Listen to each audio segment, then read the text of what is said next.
فاعوذ باللہ من الشیطان الرجیم بسم اللہ الرحمن الرحیم لقد من اللہ علی المؤمنین اذ بعث فیہم رسولا من انفسہم یتلو علیہم آیاتہ ویزکیہم ویعلمہم الکتاب والحکمہ وإن كانوا من قبل لفی ضلال مبین. وقال النبي صلى الله عليه وسلم وإنما بعثت معلما. وقال النبي صلى الله عليه وسلم بعثت لأتمم مكارم الأخلاق أو كما قال رسول الله صلى الله عليه وسلم. گرامی قدر سامعین، ایک آیت کریمہ آپ کے سامنے تلاوت کی ہے چوتھے پارے سے سورہ آل عمران کی. اس طرح کی آیت کریمہ قرآن مجید کے اندر اس طرح کے مفہوم کی آیات کریمہ 4 جگہ پر مذکور ہیں. ایک پہلے پارے میں سورہ بقرہ کے اندر، دوسرے پارے میں سورہ بقرہ کے اندر، اور تیسری یہی آیت کریمہ سورہ آل عمران کی چوتھے پارے میں، اور چوتھی سورہ جمعہ کے اندر 28ویں پارے میں. ان چاروں آیات کریمہ کا مفہوم تقریباً ایک ہی ہے، اور اس مفہوم کا خلاصہ حضور اقدس صلی اللہ علیہ وسلم کی بعثت کے 4 مقاصد ہیں. یہ بیان فرمایا گیا کہ سرکار دو عالم صلی اللہ علیہ وسلم کی جو بعثت ہوئی ہے، آپ جو دنیا میں تشریف لائے ہیں، تو آپ کی دنیا میں تشریف لانے کے 4 بڑے بڑے فرائض تھے، 4 بڑے بڑے مقاصد تھے. اس آیت کریمہ میں اللہ تعالیٰ نے یہاں سے آغاز فرمایا کہ لقد من اللہ علی المؤمنین، کہ حقیقت یہ ہے کہ اللہ تعالیٰ نے ایمان والوں پر بڑا احسان فرمایا. اذ بعث فیہم رسولا من انفسہم، کہ ان کے اندر انہی میں سے ایک رسول کو مبعوث فرمایا. یتلو علیہم آیاتہ، کہ وہ رسول ان پر اس اللہ کی آیات تلاوت کرتا ہے. وَيُزَكِّيهِمْ، اور ان کی تربیت کرتا ہے، ان کا تزکیہ کرتا ہے. وَيُعَلِّمُهُمُ الْكِتَابَ وَالْحِكْمَةَ، اور ان کو کتاب و حکمت کی تعلیم دیتا ہے. وَإِن كَانُوا مِن قَبْلُ لَفِي ضَلَالٍ مُبِينٍ، اور بے شک اس سے پہلے یہ لوگ کھلی گمراہی کے اندر مبتلا تھے. یہ اس آیت کریمہ کا جو چوتھے پارے کی آیت ہے، اس کا ترجمہ ہے. اس میں سب سے پہلی بات تو یہ معلوم ہوئی کہ حضور نبی کریم صلی اللہ علیہ وسلم کا دنیا میں تشریف لانا، یہ اللہ تعالیٰ کی طرف سے اہل ایمان کی پر بہت بڑا احسان ہے. ویسے تو اللہ تعالیٰ کی بہت ساری نعمتیں ہیں، اور اللہ تعالیٰ کی اتنی نعمتیں ہیں کہ ہم شمار نہیں کر سکتے، اور اللہ تعالیٰ کی چھوٹی چھوٹی نعمتوں کا بھی ہم شکر ادا نہیں کر سکتے. لیکن یہ نعمت ایسی ہے کہ اللہ تعالیٰ نے خود اس نعمت کو احسان فرمایا ہے، کہ یہ ایمان والوں کی پر بڑا احسان فرمایا. یوں تو اگر دیکھا جائے تو حضور اقدس صلی اللہ علیہ وسلم کی ولادت باسعادت اور آپ کا دنیا میں تشریف لانا صرف اہل ایمان ہی کے لیے نہیں، بلکہ سارے جہان والوں کے لیے رحمت کا باعث ہے. کیونکہ خود اللہ تعالیٰ کا ارشاد ہے کہ وَمَا أَرْسَلْنَاكَ إِلَّا رَحْمَةً لِّلْعَالَمِينَ، کہ ہم نے آپ کو سارے جہانوں کے لیے رحمت بنا کر بھیجا ہے. لیکن یہاں پر اہل ایمان کی تخصیص سے یہ فرمائی گئی کہ حضور اقدس صلی اللہ علیہ وسلم کے دنیا میں تشریف لانے سے زیادہ کامل فائدہ اہل ایمان ہی اٹھا سکتے ہیں. کیونکہ جو حضور اقدس صلی اللہ علیہ وسلم کی رسالت پر ایمان لائے گا، حضور اقدس صلی اللہ علیہ وسلم کی ختم نبوت پر ایمان لائے گا، حضور کی تعلیمات کو سچا سمجھے گا، اور حضور کے نقش قدم پر چلنا اپنے لیے سعادت سمجھے گا، وہی آدمی حضور کی بعثت سے کما حقوق فائدہ اٹھا سکتا ہے. تو اس لیے اہل ایمان کی تخصیص فرمائی، ورنہ تو حضور کی بعثت اور حضور کی ولادت سارے جہانوں کے لیے رحمت ہے. پھر اس کے بعد اللہ تعالیٰ نے اس آیت کریمہ میں 4 مقاصد ارشاد فرمائے حضور صلی اللہ علیہ وسلم کے. فرمایا کہ ایک مقصد یہ ہے کہ یتلو علیہم آیاتہ، کہ یہ پیغمبر لوگوں کے سامنے اللہ تعالیٰ کی آیات تلاوت کرتے ہیں. اس سے معلوم ہوتا ہے کہ قرآن مجید کے الفاظ کا پڑھنا اور قرآن مجید کے الفاظ کا سنانا یہ حضور اقدس صلی اللہ علیہ وسلم کی بعثت کا ایک بہت بڑا مقصد تھا۔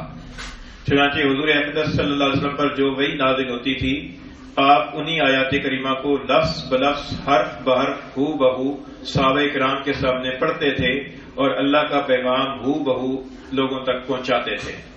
یہ جو اس حیثیت سے اگر دیکھا جائے تو حضور صلی اللہ علیہ وسلم تلاوت آیات فرماتے تھے، لوگوں کو اللہ کی آیات پڑھ کر سناتے تھے، اور یہ پڑھ کر سنانا بھی آپ کی زندگی کا اور آپ کی بعثت کا ایک مقصد تھا۔ اس حیثیت سے آپ صلی اللہ علیہ وسلم کی جو درجہ اور منصب ہے اس کا نام ہے مبلغ اعظم، کہ آپ صلی اللہ علیہ وسلم تبلیغ فرمانے والے ہیں، اللہ کے پیغام کو، اللہ کی آیات کو دوسروں تک پہنچانے والے ہیں۔ اس اعتبار سے آپ مبلغ اعظم ہیں۔ دوسرا مقصد کیا فرمایا کہ وَيُزَكِّيهِمْ، کہ یہ رسول ان کا تزکیہ فرماتے ہیں۔ تزکیہ کا معنی ہوتا ہے کسی چیز کو نہ مانجنا، صاف ستھرا کرنا، بہترین کرنا۔ تو حضور اقدس صلی اللہ علیہ وسلم کی بعثت کا ایک مقصد یہ تھا کہ لوگوں کے دلوں کی پر محنت کر کے ان کے باطن کے اندر جو گندگی ہے، ان کے باطن کے اندر جو بری خصلتیں ہیں، ان کے باطن کے اندر، ان کے دلوں کے اندر جو بری سوچیں ہیں، ان کی اصلاح کی جائے۔ اور اسی کا دوسرا نام ہے تربیت۔ تو حضور اقدس صلی اللہ علیہ وسلم دنیا میں اس لیے تشریف لائے تاکہ لوگوں کی تربیت فرمائیں، لوگوں کا تزکیہ فرمائیں۔ چنانچہ دلوں کے اندر بہت ساری بیماریاں ہوتی ہیں، دلوں کے اندر شرک کی بیماری ہے، نفاق کی بیماری ہے، اسی طریقے سے حسد ہے، بغض ہے، کبر ہے، ریاکاری ہے، اور دنیا کی محبت ہے، مال کی محبت ہے۔ اس طرح کی بہت ساری خصلتیں جو بری ہیں، جن کو چھوڑنا چاہیے۔ اللہ کے رسول صلی اللہ علیہ وسلم اس لیے تشریف لائے تاکہ لوگوں کے دلوں کی پر محنت کر کے ان کے دلوں کو بری عادتوں سے مانج کر صاف کر دیں۔ اور اس کے نتیجے کے اندر پھر حضور اقدس صلی اللہ علیہ وسلم کی جو 23 سالہ محنت تھی، اس محنت کے نتیجے میں جب حضور اقدس صلی اللہ علیہ وسلم کا دنیا سے وصال ہوا ہے تو 1 لاکھ سے زیادہ ایسے افراد دنیا کے اندر تیار ہو گئے تھے کہ جن میں سے ہر فرد جو ہے وہ ساری انسانیت کے لیے رہبر اور رہنما کی حیثیت رکھتا تھا۔ فرمایا کہ اصحابی کالنجوم، میرے صحابہ ستاروں کی مانند ہے، فبأیہم اقتدیتم اہتدیتم، جس کسی کی بھی تم پیروی کر لو گے تم راہ پا لو گے۔ یہ وہ صحابہ تھے جو حضور اقدس صلی اللہ علیہ وسلم کی تشریف لانے سے پہلے طرح طرح کی مختلف بری خصلتوں کے اندر مبتلا تھے، یہاں تک کہ کفر اور شرک کے اندر اور بت پرستی کے اندر مبتلا تھے، ایک دوسرے کے خون کے پیاسے تھے، حسد اور مال کی محبت اور دنیا کی محبت کے اندر مبتلا تھے۔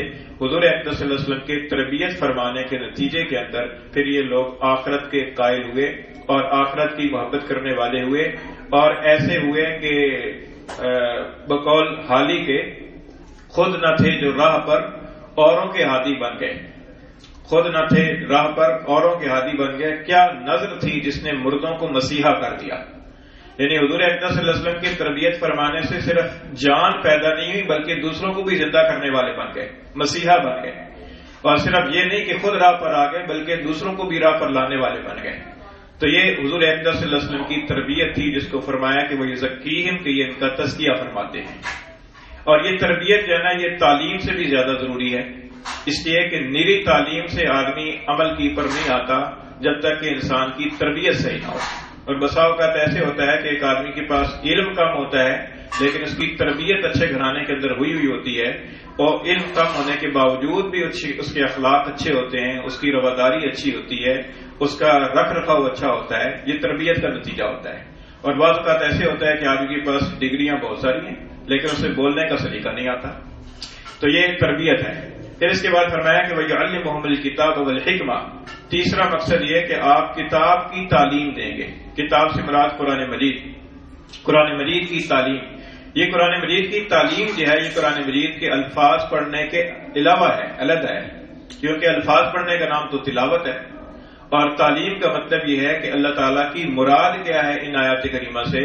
اللہ تعالیٰ ان آیات کریمہ کو اللہ نے نازل فرمایا، اللہ تعالیٰ ان آیات کریمہ سے چاہتے کیا ہیں، ان آیات کریمہ کے اندر اللہ تعالیٰ کیا مراد ہے۔ اور یہ مراد ایسی ہے کہ یہ نری لغت سے سمجھ میں نہیں آتی، یہ آدمی سمجھے نا کہ میں عربی کی ڈکشنری سامنے رکھ لوں گا یا مجھے عربی زبان آتی ہے تو میں خود ہی مراد خداوندی کو سمجھ جاؤں گا، ایسی بات نہیں ہے۔ یہ قرآن مجید کا ترجمہ کرنا جو ہے یہ صرف لغت جاننے سے نہیں آتا، کیونکہ قرآن مجید کا ترجمہ نام ہے مراد خداوندی کو متعین کرنے کا، اور مراد خداوندی کا متعین ہونا یہ بغیر وحی کے نہیں ہو سکتا، اور وحی رسول پر آتی ہے۔ اس لیے قرآن مجید کی آیات کریمہ کی تفسیر وہی معتبر اور مقبول ہوگی کہ جو حضور اقدس صلی اللہ علیہ وسلم سے اور صحابہ کرام سے منقول ہے۔ میری لغت زانی سے، میری عقل و فہم سے آدمی یہ سمجھے کہ میں قرآن مجید کی آیات کریمہ کا ترجمہ کر لوں گا یا اس کو حل کر لوں گا، یہ ایسی بات نہیں ہے۔ اس کی مثال سمجھ لیں کہ جیسے لا کی کتابیں انگریزی زبان کے اندر ہیں، اب کوئی آدمی انگریزی کے اندر ماہر ہے، وہ انگریزی سے اردو میں ٹرانسلیٹ کر لیتا ہے، وہ یہ سمجھے کہ لا کی کتابوں کو پڑھنے سے اور ان کا ترجمہ کرنے سے میں قانون کو سمجھ جاؤں گا یا میں جج بن جاؤں گا، وکیل بن جاؤں گا، ایسی بات نہیں ہے۔ اس کے لیے پریکٹس ضروری ہے، اس کے لیے استاد کے پاس جانا ضروری ہے۔ اسی طریقے سے طب کی تعلیم کا بھی یہی مسئلہ ہے، باقی فنون کا بھی یہی مسئلہ ہے۔ تو اس لیے حضور اقدس صلی اللہ علیہ وسلم کو اللہ تعالیٰ نے معلم بنا کر بھیجا، اس حیثیت سے آپ کی حیثیت ہے معلم اعظم، اور تزکیے کی حیثیت سے آپ کی حیثیت ہے مرشد اعظم، کہ آپ سب سے بڑے مرشد اور مربی ہیں، مربی اعظم۔ اور پھر چوتھا مقصد یہ فرمایا کہ والحکمہ، کہ آپ حکمت اور دانائی کی تعلیم دیں گے۔ حکمت سے مراد سنت رسول ہے کہ حضور اقدس صلی اللہ علیہ وسلم قرآن مجید کی آیات کریمہ کی صرف تلاوت نہیں فرمائیں گے، بلکہ اس قرآن مجید کی آیات پر عمل کر کے دکھائیں گے کہ عمل کیسے ہوتا ہے، اور قرآن مجید کی فلاں آیت پر کیسے عمل کرنا ہے۔ حضرت عائشہ رضی اللہ تعالیٰ عنہ سے کسی نے پوچھا کہ رسول اللہ صلی اللہ علیہ وسلم کے اخلاق کیا تھے، تو فرمایا کہ کان خلقہ القرآن، کہ آپ کا اخلاق تو قرآن ہی تھا، جو قرآن لفظوں میں ہے وہ عملی زندگی کے اندر آپ کے اندر تھا۔ تو اس لیے حضور اقدس صلی اللہ علیہ وسلم کا جو اسوہ حسنہ ہے، اللہ تعالیٰ نے اس کو بھی ہمارے لیے قابل تقلید اور قابل اتباع بنایا ہے۔ فرمایا کہ لقد کان لکم فی رسول اللہ اسوۃ حسنہ، البتہ تحقیق تمہارے لیے رسول اللہ صلی اللہ علیہ وسلم کی سیرت میں اور آپ کے عمل میں ایک اچھا نمونہ ہے کہ جس کی آپ پیروی کر سکتے ہیں، اور جس کو دیکھ دیکھ کر آپ اپنے عمل کی اصلاح کر سکتے ہیں۔ تو یہ چوتھا مقصد ہو گیا کہ آپ حکمت کی تعلیم دیتے ہیں، یعنی قرآن مجید کے اوپر عمل کرنے کا عملی طور پر اس کا سلیقہ سکھاتے ہیں کہ عمل کیسے کرنا ہے۔ اس اعتبار سے آپ کی حیثیت ہے مصلح اعظم، کہ آپ سب سے بڑے اصلاح فرمانے والے ہیں۔ تو یہ چار مقاصد اللہ تعالیٰ نے اس آیت کریمہ میں، بلکہ اس کے علاوہ 3 اور آیات کریمہ کے اندر بھی اللہ تعالیٰ نے یہ مقاصد ارشاد فرمائے ہیں۔ فرمایا کہ لقد من اللہ والمؤمنین، البتہ تحقیق اللہ تعالیٰ نے احسان فرمایا ہے ایمان والوں پر، اذ بعث فیہم رسولا من انفسہم، کہ ان کے اندر انہی میں سے ایک رسول بھیجا، یتلو علیہم آیاتہ، کہ جو ان پر اس کی آیتیں تلاوت کرتا ہے، ویزکیہم، اور ان کا تزکیہ اور تربیت فرماتا ہے، ویعلمہم الکتاب والحکمہ، اور ان کو کتاب و حکمت کی تعلیم دیتا ہے، وَإِن كَانُوا مِن قَبْلُ لَفِي ضَلَالٍ مُبِينٍ، اور اس سے پہلے یہ لوگ کھلی گمراہی کے اندر مبتلا تھے۔ حدیث شریف میں آتا ہے کہ حضور نے فرمایا کہ وَإِنَّمَا بُعِثْتُ مُعَلِّمًا، کہ مجھے معلم بنا کر بھیجا گیا ہے، استاد بنا کر بھیجا گیا ہے۔ اس حیثیت سے ساری امت جو ہے بالواسطہ یا بلا واسطہ حضور صلی اللہ علیہ وسلم کے شاگرد ہیں، اور حضور اقدس صلی اللہ علیہ وسلم ساری انسانیت اور ساری امت کے استاد ہیں۔ اور ایک جگہ آپ نے ارشاد فرمایا کہ بعثت لأتمم مکارم الاخلاق، کہ مجھے اس لیے بھیجا گیا ہے تاکہ میں جو اخلاق ہیں، اخلاق کریمانہ ہیں، ان کی تکمیل کروں، اخلاقیات کا درس دوں، اور عملی طور پر کر کے دکھاؤں اخلاقیات کیا ہوتے ہیں، عملی طور پر بتاؤں کہ کس موقع پر کس طریقے کی عادت اور کس طرح کے خلق کی جو ہے وہ ضرورت پڑتی ہے۔ تو اس اعتبار سے حضور اقدس صلی اللہ علیہ وسلم کی ان آیات کریمہ کے اندر بھی اور ان احادیث کے اندر بھی یہ معلوم ہوتا ہے کہ حضور صلی اللہ علیہ وسلم کی حیثیت معلم کی اور مربی کی ہے، اور اخلاق کی تکمیل کرنے والے کی ہے۔ اس سے معلوم ہوتا ہے کہ قرآن مجید کے صرف الفاظ پڑھ لینا ہی کافی نہیں ہے، گو کہ الفاظ پڑھنا بھی برکت سے خالی نہیں ہے، ثواب سے خالی نہیں ہے، اور الفاظ کا پڑھنا بھی بذات خود مقصود ہے، لیکن اس کے علاوہ اور مقصد یہ ہے کہ قرآن مجید کی ترجمے کے اور اس کی تفسیر کو سمجھا جائے، اور قرآن مجید کے احکام کے اوپر عمل کیا جائے، اور قرآن مجید کا جو پیغام ہے وہ دوسروں تک بھی پہنچایا جائے، کیونکہ حضور کا ارشاد ہے کہ بلغوا عنی ولو آیا، کہ میری طرف سے پہنچا دو اگرچہ ایک آیت یا ایک حدیث ہی کیوں نہ ہو۔ تو یہ قرآن مجید کے الفاظ پڑھنے کے ساتھ ساتھ اس کے معنی اور اس کے تراجم اور تفاسیر اور اس کے احکام کو سمجھنا اور عمل کرنا، یہ بھی اسی زندگی کے مقاصد میں شامل ہے۔ اللہ تعالیٰ میں عمل کی توفیق عطا فرمائے۔ وما علینا الا البلاغ۔